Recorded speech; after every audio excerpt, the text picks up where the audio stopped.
আজকে এখানে ভাজা পিঠে করছি। এটা নারকেল কোড়া আছে, নারকেলটাকে মিহিন করে কুড়ে এতে কাজু কিচমিচ দিয়ে আর এলাচ দিয়ে এটাকে ছাই করে ছাইয়ের মতো করে মেরে নিয়েছি চুলোতে। এতে গুড় দেওয়া আছে, খেজুর গুড় দিয়ে করেছি। আর এখানে হচ্ছে যে ময়দা মাখা হয়েছে এখানে পিঠের জন্যে। এরকম করে লেচি করে এতে নারকেল দিয়ে এই যে পিঠে মোড়া হচ্ছে। এখানে সব অনেকগুলো তৈরি করা আছে, ভালো করে এগুলোকে মুড়ে নেবে। তুলে তুলে হাতে তুলে এইরকমভাবে মুড়ছি। এখানে আমি মুড়ছি, এখানে আমার শাশুড়ি মা মুড়ছে।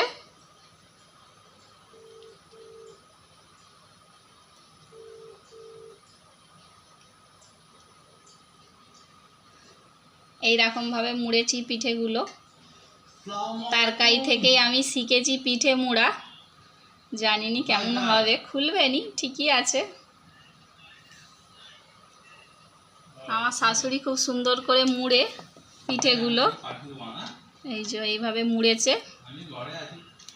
এগুলোকে ভালো করে তেলে ফ্রাই করে নেব। এগুলোকে সব মুড়ে নিয়ে আগে পাতলা হয়ে গেছে আমার, গরম হয়ে গেছে। এতে এবার একটা একটা করে দিয়ে ভেজে নেব।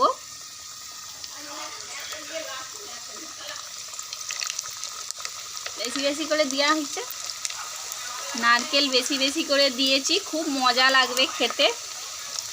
আমার হাজবেন্ড খেতে খুব পছন্দ করে, আজকে বাড়িতে আছে, ঘুরে ফিরে খাবে, ওই জন্য করেছি, অনেকই করেছি। একটা একটা করে উল্টে পাল্টে ভালো করে লাল লাল করে ভেজে নেব। এইভাবে ভেজে নেব সবগুলো।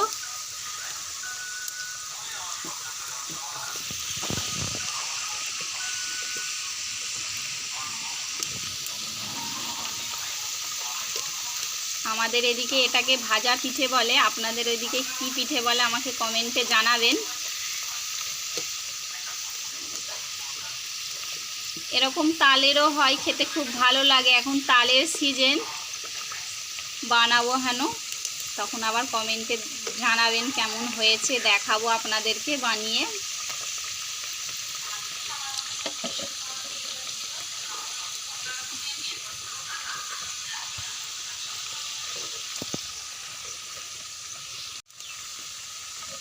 এবার এগুলোকে তুলে নেব।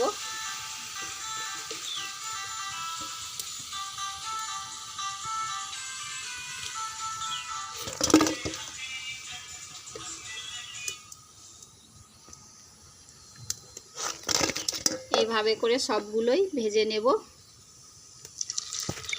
এখানে সবগুলোই ভেজে নিয়েছি। গরম গরমও খেতে ভালো লাগবে, এগুলো ঠান্ডা হয়ে গেলেও খেতে ভালো লাগবে। আপনারাও এভাবে করে ট্রাই করবেন, খেতে ভীষণ দারুণ ভালো লাগবে।